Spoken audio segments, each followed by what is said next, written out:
Can China still lead the world in tech without a new Jack Ma? Hong Kong, CNN Business. China has cut its global tech champions down to size, cracking down on antitrust abuses and undue risk-taking.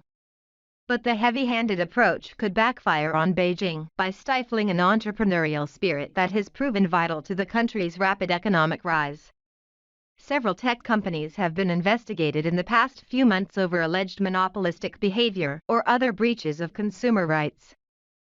The ongoing probe, which President Xi Jinping has personally endorsed as necessary to maintain social stability, has led to record fines for some tech titans and massive overhauls for others. More than $600 billion has been wiped off the value of the biggest tech stocks in recent months. A couple of China's most successful entrepreneurs have quit high-level positions amid the turmoil. Zhang Yiming, the founder of TikTok owner ByteDance, recently announced he would step down as CEO at just 38 years old to take a less prominent role in the company.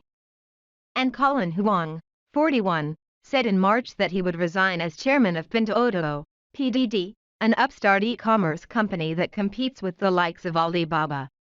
Meanwhile, Alibaba co-founder Jack Ma, China's most famous tech entrepreneur, has largely dropped out of public view. Zhang and Huang both said they were departing to try new things, and neither referenced the government's focus on the tech sector in their announcements. Zhang's decision to step down was not related to regulatory moves in China. A ByteDance spokesperson said.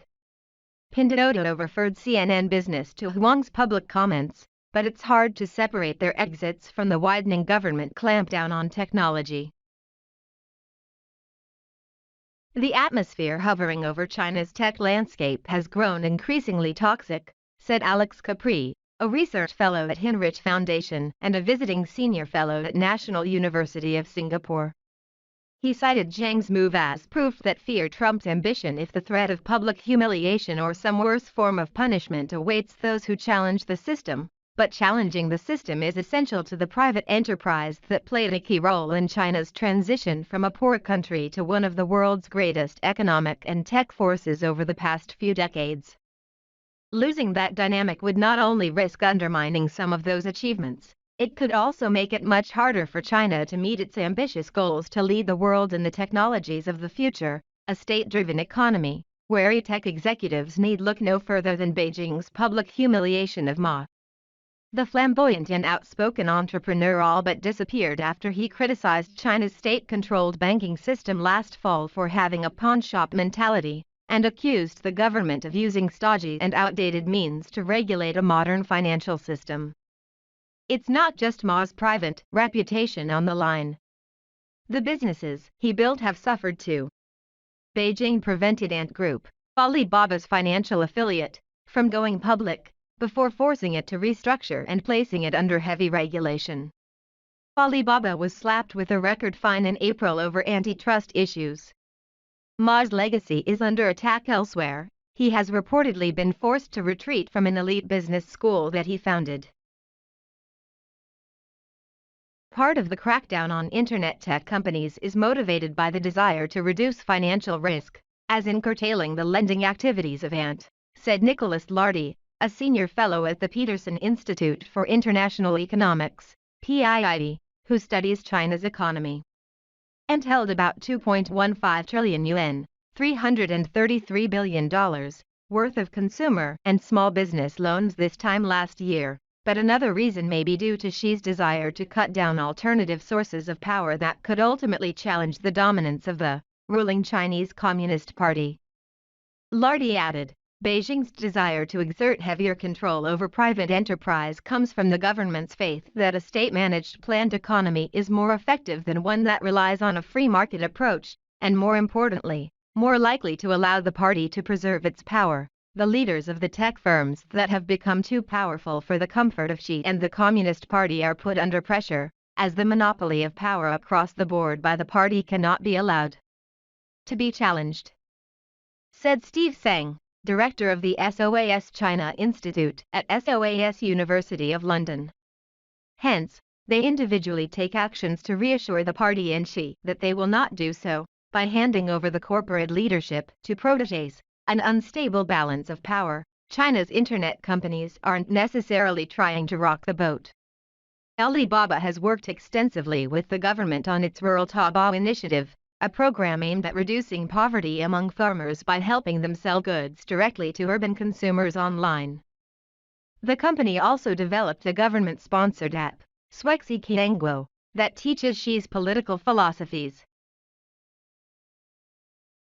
All of the big Chinese tech giants, in spite of their private nature, have cultivated a proximity to the government that presumably created the idea of balanced power relations, said Sonia Opper, a professor at Bocconi University in Italy who studies China's economy and its institutional transition to the private sector. Tech entrepreneurs are also widely represented in party circles. Tencent, TCTZF, founder and CEO Pony Ma and Xiaomi founder and CEO Lei Jun both serve as members of the National People's Congress, China's rubber stamp parliament. Baidu, founder and CEO Robin Li and NetEase, NTES, founder and CEO William Ding are members of the Chinese People's Political Consultative Conference, the country's top political advisory body. Jack Ma is a Communist Party member. The party groomed rock star-like celebrities, and they were co-opted by making them members of the National People's Congress, Opper said, adding that tech entrepreneurs certainly began to feel safe because of their economic power and global visibility. They began to raise a critical voice and began to look like people who can challenge current thinking, she said. What we see now is how unstable this balance was, and that control remains the government's key interest, a risky strategy. Beijing's strategy is inherently risky. China's long economic miracle and rapid ascent as a leader in tech has its roots in Beijing's far-sighted decision in the late 1970s to give up some control over the economy and adopt a free market approach in many sectors. China's tech industry, for example, was free to raise capital overseas. Early bets by Japan's SoftBank, SFTBF, Alibaba, and South Africa's Naspers, NAPRF, Tencent, about 20 years ago paid off handsomely all round. Restoring a high degree of state control may curtail the freedom that these private companies have to innovate and keep up with major global competitors. Investors may lose the incentive to pour money into private Chinese firms if they are worried about unwanted government interference, Opper said, especially since some tech projects often take a long time to develop. And there's evidence that may already be happening. Alibaba has lost more than $240 billion in market capitalization since Ant Group's IPO was pulled in November. Tencent has seen $173 billion in market value evaporate since a peak in January. E-commerce firms Pinduoduo, JD.com, JD, and food delivery giant Meituan, meanwhile, have lost a combined $231 billion since February peaks. China's policymakers don't want to eliminate the private sector. It contributes nearly two-thirds of the country's GDP and employs 80% of the workers. But it's very clear that Xi wants the state sector to lead, with private companies playing a supportive role. It's a paradox, said Lardy from the PIID. Xi wants the state to play a greater role. That's very clear from all the things he said from the last 10 years. He wants the government to play a bigger role to get things going faster, but for Xi to achieve his ambitions of turning China into an innovation leader by 2035 and a global tech superpower by 2050, he'll need to rely more on private firms than he expects. The Chinese leader has increasingly stressed the need for China to shed its reliance on the West for technology over the past couple of years, especially as Washington curbs the ability for Chinese companies to access U.S. tech. But the firms driving innovation and development in China aren't state-owned companies. Rather, private firms are leading the way.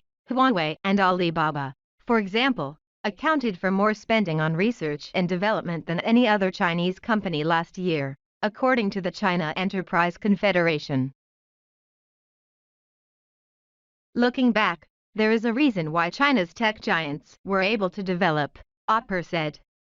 They had a degree of freedom that allowed them to unleash productivity and innovation not seen in any state-owned enterprises in China. Overly confident, That doesn't seem to be a lesson that China's policymakers want to heed right now. The COVID-19 pandemic has convinced China that a largely planned economy with strict regulation of many aspects of life is the best approach to running the nation. The country last year implemented some of the strictest measures worldwide to contain the virus. In turn, it emerged as the only major economy to avert recession, outperforming its Western peers. Our greatest advantage is that the socialist system can enable us to concentrate resources to accomplish large undertakings, she was cited as saying in an editorial by the People's Daily, the Communist Party's mouthpiece, earlier this year. This is an important way for us to achieve our cause. The editorial cited China's alleged victory in its years-long campaign of eliminating extreme poverty in 2020, by lifting all of its people above its set poverty line of 4,000 yuan, or $626 per year, as an example, writing, "Our party and our country are the only ones in the world who can accomplish this, which fully demonstrates our political systems and institutional advantages." But skeptics warn Beijing might be overconfident in its top-down economic strategy. It is a strategy that prioritizes short-term goals of political control over medium-term growth and development objectives. Opper said, "State-owned enterprises will not be able to fill the gap given weaker profit incentives and tighter control structures." State-owned enterprises, despite being important tools for the party's control, are notorious for their inefficiency, both in allocating resources and competing with private firms. They contribute much less to overall employment than private firms, and they account for as much as 70% of the corporate debt in China outside of the financial sector. That poses a threat to financial stability and economic growth. Nonetheless, it's clear that she favors promoting the state sector and having such enterprises take the lead. During a previous crackdown in 2017, this time against high-flying financial tycoons, she talked openly about the importance of the Communist Party as the heart of everything in China, including an economic policy focused on advancing the state sector. "She is taking China down a path more risky than the alternative," said Tseng from SOAS.